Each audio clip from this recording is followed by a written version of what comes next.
Okay, so on Instagram, I put out a Q&A. You guys asked me a bunch of questions that you wanted to know the answer to, and I'm going to answer them for you. Woo!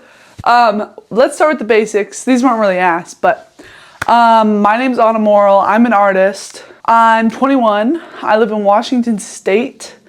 Not to be confused with Washington, D.C., because I get that a lot. I grew up here. I live with my parents. Let's get started. Okay, I think I'm gonna start or try to sketch out some stuff for a painting while I'm doing this. I have my iPad right here and it has all of the questions. Okay, first question, what is your favorite color? My favorite color is red and blue, but red and blue as like a pair. Which every time I say that to someone, they're like, how patriotic. And I'm like, ooh.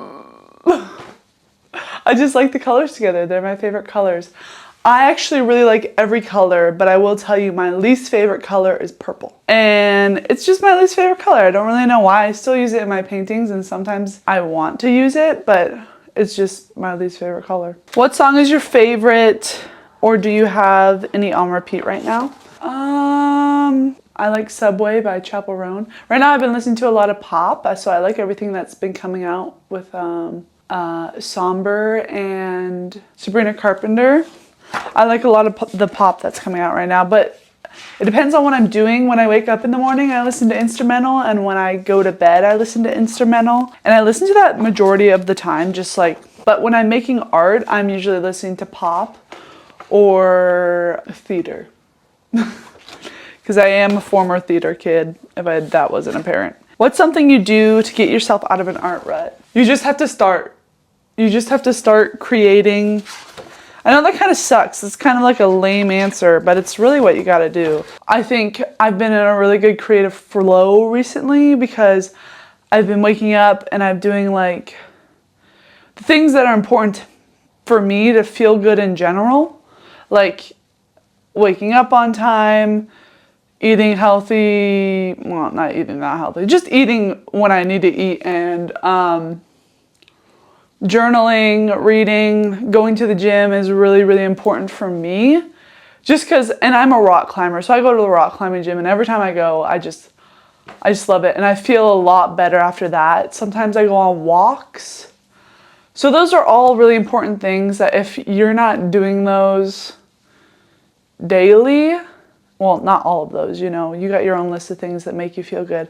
But if you're not doing things that make you feel good and put you in a good headspace, then how are you going to expect yourself to be in a good headspace to create? Yeah, that is my answer to that one. Next question. Oh, same as the last one. How do you handle art block? Just start making. And it doesn't have to be good. It doesn't have to be something amazing. And it doesn't have to be something prolific. You just got to start making, and then you get back in the groove. It takes time. Sometimes it takes days, but if you're not putting in any effort to get over your art block, then you're going to stay in it forever, you know? How many stars do you think you have painted in your life? Oh no, like a couple hundred. How do I get my spark back? Same as what I said about art block and whatever the other question was. How do you get out of an art rut? Do the fundamental things that make you feel good. Get out of bed in the morning, clean your room, put yourself together, go on a walk, go to school, do the things you need to do, go to work, take care of yourself. And taking care of yourself is more than just shoving food in your mouth. It is getting ready, and it is doing the things that make you feel good, like going on a walk or going to the gym.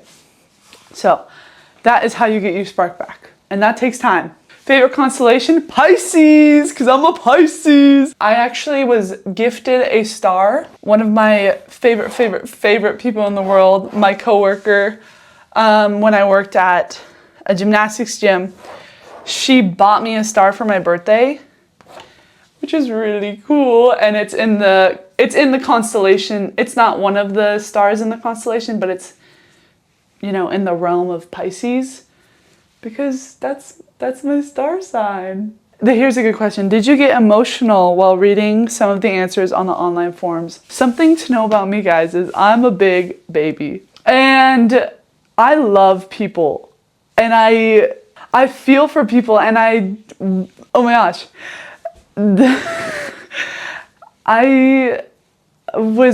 I'm literally crying right now. This is embarrassing, but the fact that so many people answered it and I could just see the humanity in everyone's answers, definitely cried. I'm literally crying right now thinking about it. But people are just amazing. And I get to see that a lot through the Google Forms. So yes, I definitely cried. I just love you guys and think you're stars. I don't really know all of you that well, but seeing the answers from the Google Forms just was very warming to my heart. I can't believe I cried while answering that, but it's okay. Let's read another one. Is art your full-time job / main income? No, I am broke. I am very stereotypical broke artist right now. But I'm doing the thing, you know? Like I'm doing what I've always wanted to do, which is make art. It will turn into a full-time thing. I'm telling you this right now. It's just taking time, and it's mainly because of my procrastination. I've been working on a website for a couple months now, and I do not like working on it, but like I'll be able to share prints. You guys can buy prints from me, buy originals, different ways to just share my art. YouTube is a way to make money, but you have to have like a certain amount of subscribers. So once I do get that amount of subscribers, that will bring in a small amount of income. But no, it is not my main income stream. I've always worked with children. And I feel like that's not too surprising considering that I act like a child and I paint stars all the time. But I am a part-time nanny / babysitter. I work very minimal hours. I work once a week for a couple hours, sometimes twice if they need me to babysit. And I love them and they know who they are. And that makes me enough money for me to be able to pay for gas and pay for my gym membership. And I'll do like odd jobs on the side for other people if someone needs like house sitting or something.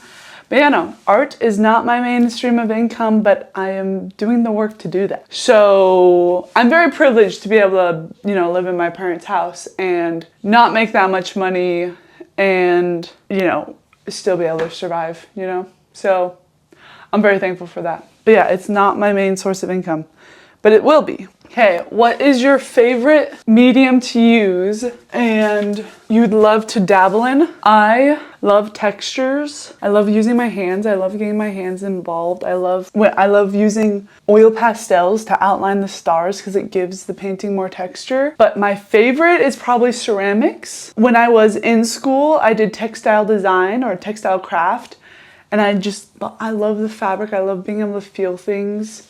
I'm not that big of a fan of digital art for myself just because I love pen on paper, you know, I love the sound, I love the sensation. But that wasn't a very good answer, but I really love ceramics, and if I had the time and the money, I would do more ceramics.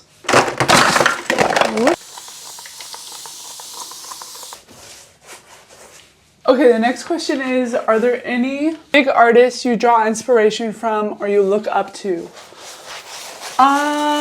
Yes. Keith Haring is someone that has had a big influence on me. I didn't know about his work. I had seen his work, but I didn't understand it. And once I learned more about him and in his life, you know, I think of his work a lot when I'm making my work because he did what some would say are pretty like simple drawings depending on, but he was still very much in the political world, you know, using his art as a platform, and he was just a great guy and a cool artist, and he did lots of different things, and he believed that art was meant for everyone, and life was meant for everyone, and so I look up to his art a lot. I think I see sometimes his inspiration in my work. Someone else I really like is Jean-Michel Basquiat, and he's more of an abstractionist painter, and I think there are a lot of people who are doing a lot of similar things to him now, if not ripping him off. But the cool thing I really like about his art is the way he would create. He used so many different influences, and he would read these books full of different symbols from different cultures and eras, and he would have his TV on, and he would have his music playing, and he'd have all these different things, you know, he was consuming while he was making, and he would kind of put it out onto his art piece. And then all of his work, not all of it, but most of his work is also just him through his experience as a black male in the art community and discrimination, and, you know, it's very raw work. I enjoy looking at his artwork. Both of those artists I like a lot. There are a lot of other artists that I look up to. There are a lot of artists alive today that I follow on Instagram that I just pull inspiration from. Grayson Perry is one of my favorite artists. He's an English artist, and he does these big tapestries, and he does ceramics, and he has this character. He has this childhood teddy bear that is in not all of his pieces of work, but they're seen in a lot of his work, and I think that's really fun, you know. But yeah, as I keep learning about artists and even about historical art, it just excites me, and I think, oh, my cat, one sec. What is that? Okay, I'm going to, while that dries, the background dries, I'm going to sit down and read some more and answer them really quick. How do you get in touch with your inner child? Good question. I think I'm pretty in touch with my inner child. I would say, I don't know, I think it's probably mostly like the relationship you have with yourself. I think I used to abandon myself a lot, and I expected a lot of other people to, I mean, as a child, you expect your parents to love you, and they do love you, but sometimes they don't love you in the way that you feel you need most. So I started to love myself that way, and my inner child, I feel, started to thank me, and I think I really had a breakthrough one time, because I've thought about this. I think this is a great question. I was just laying in bed and I was having a hard day. I had been, you know, doing the things I was saying I would do. Like, if I was saying I would get up at a certain time, I would get up at a certain time to prove things to myself that, like, you know, I love myself and I can do this for myself. And I just remember being in bed, and I remember imagining that I was with myself as a child, and I was hugging her. And guys, I am almost on my period. Oh my gosh. It's very apparent. And I said sorry. And because that's something I think we do so often, is we pull ourselves down, we look at the mirror and we pick everything apart. So I said sorry for all the unnecessary, unkind things that I had said to myself. Yeah, I don't know. I do know. I don't know. It just takes time. It's not going to happen overnight. I don't want to talk about this anymore. It's going to make me cry. Okay. Do you also like stars in like a scientific way? I'm doing more research on stars in like a scientific way, and I do enjoy it. I think the most interesting thing I've learned is that stars were kind of the first thing that people looked to for patterns and information about the world around them. You know, they charted the stars, they mapped the stars, and they thought that the patterns in the stars had direct correlation to like how the crops would turn, or how the seasons would change. And that makes some kind of sense, because the world turns in a certain way. Is it the world? Yeah, the world okay, whatever. I need to do more research on this. But so I do like it in like a scientific way, and I'm excited to learn more about it. What's your favorite shark? I say hammerhead shark just because I think they look a little funky, and I think that's cool. What's your childhood nickname? My name's Anna, and my nickname was like Anna Banana, and I'm pretty sure that's like half of the kids in the world's nickname, you know, if it rhymes with banana or banana. I didn't really ever get called that. I often get called Anna, so if you wanted to say that was my nickname, it could be. How do you stay motivated? I don't know. Some days is good, some days is bad. I don't really think it's about motivation. I think it's just about doing the things you say you're gonna do. Cause like I'll be like, yes, everything is up to me. I got this. And then I'm like, oof, everything's up to me. I don't got this. I don't know. It's just about doing the things you'll say you do. And my mom sends me like inspirational reels, and the one that's kind of been replaying in my mind is just like, you get motivation from starting the thing you're doing. You don't get motivation from thinking about it. Like once I start a painting, then I'm like, oh, and then I'll do this, and then I'll paint this, and then I'll try this. So it's like, it's from doing that you learn.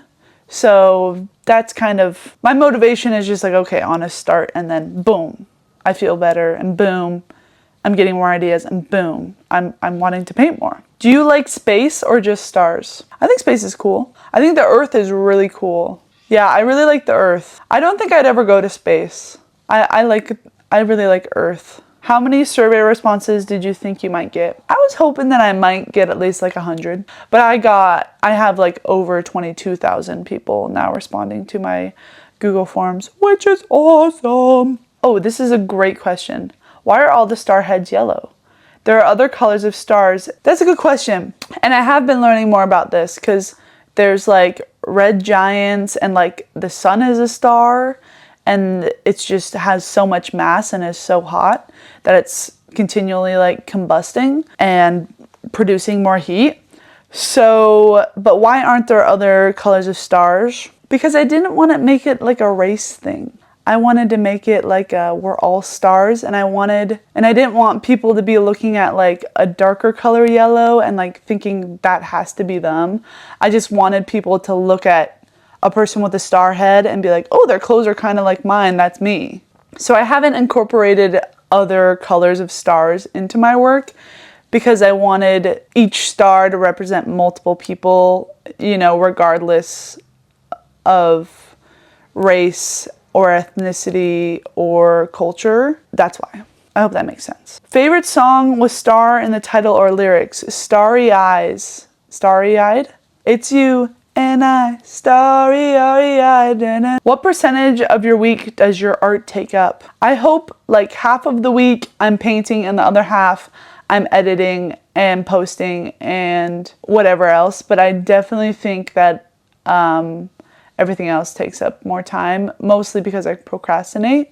Did you receive any formal training for your art, or are you homegrown? Oh, what a fun way to say that, homegrown. My mom's an artist.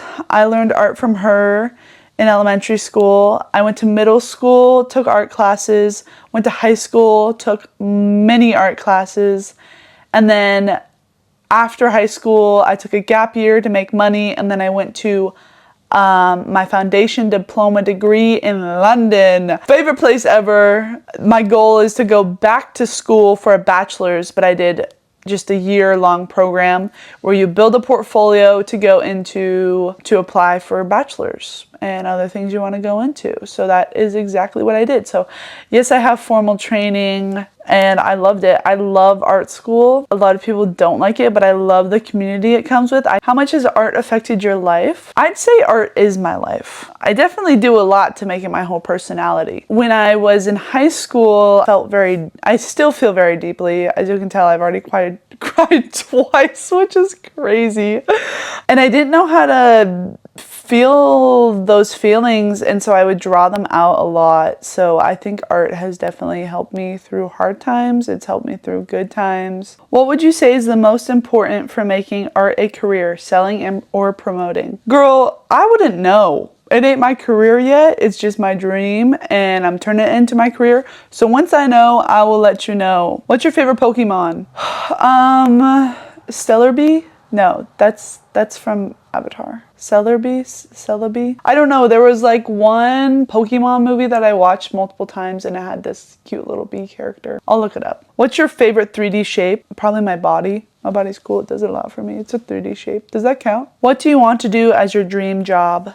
Make art. Oh, I think my dream job consists of making my art, helping other people make their art, you know, being some kind of creative director. I love the idea of like a musician, like a singer-songwriter, and they build this world around an album. I really, really love that. So that's kind of what I want, is that I want a world of work. I want like a cohesive story throughout my work. And I think I'm still learning how to do that. So, dream concert to attend. Oh, I'm gonna say her name wrong, even though she's like my favorite artist. Lave.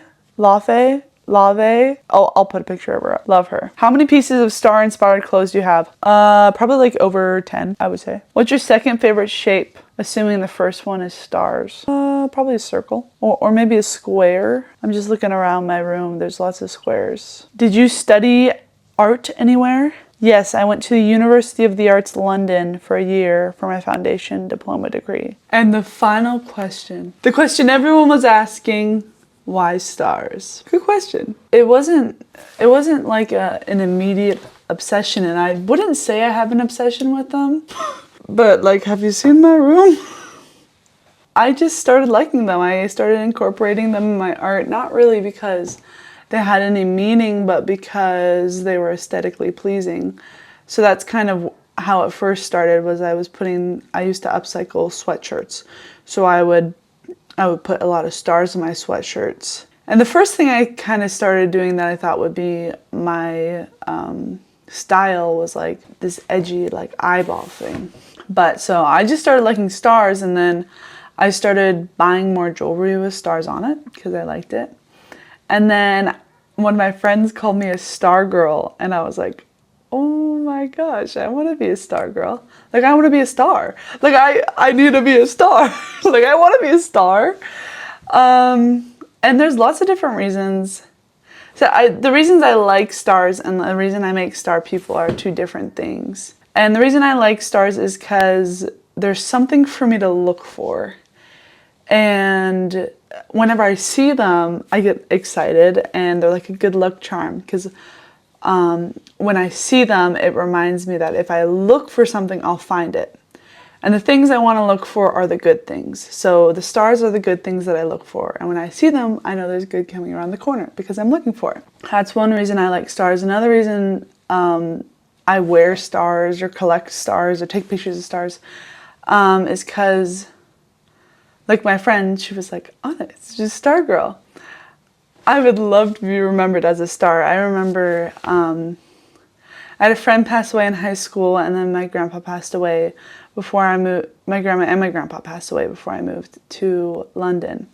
And when someone you love passes away, you find ways to see them, not like in your day-to-day life.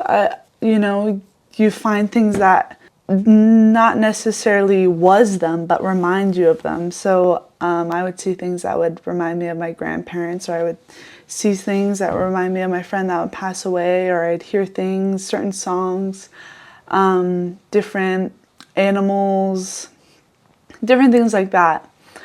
And I was like, oh, what do I want to be remembered as?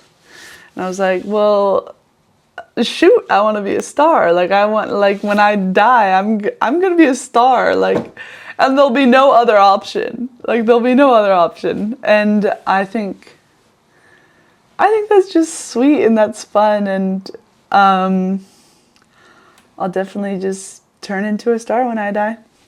Which, I'm not going to die anytime soon, but I don't know. That's what I thought about. And then the reason I make star people, well, I started seeing people as stars. I would walk through London, and London is there's so much hustle and bustle. There are a lot of people, but most people keep to themselves on the train. You know, people walk fast to get to their next place. Maybe they're going to meet up with friends. Maybe they're going to work. You don't really know.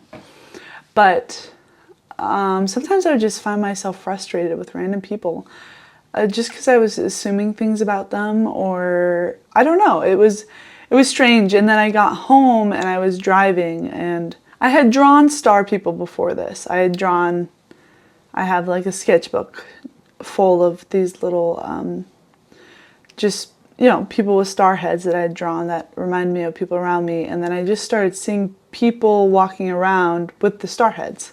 And especially when I was frustrated at them, like in the car, like if someone cut me off or I don't know, little things, I'd be like, oh, it's not that big of a deal, they're a star. Like we're all stars when we make mistakes. I don't know, that's just how I think of it. And I remember there's one Pinterest image that kind of inspired me to start drawing stars. And the first time I drew a star person was the first time I went to London, and I was looking at famous paintings in the National Gallery, and I was drawing them with star heads because I just thought it was fun and cute and whimsical. But okay, here. I draw people as stars because I think people have light, and I think people are beautiful, and I just wanted something. I wanted to make something that uplifted people and made people feel beautiful and excited and hopefully help them see themselves in a new way. Because you can't be mean to a star. They're bright and they shine, and so that's why, those are some of the reasons why I like stars. I really appreciate you guys watching the video, and if you left a question, I really appreciate that too. If you have any other questions, feel free to ask them. Bye guys, love you.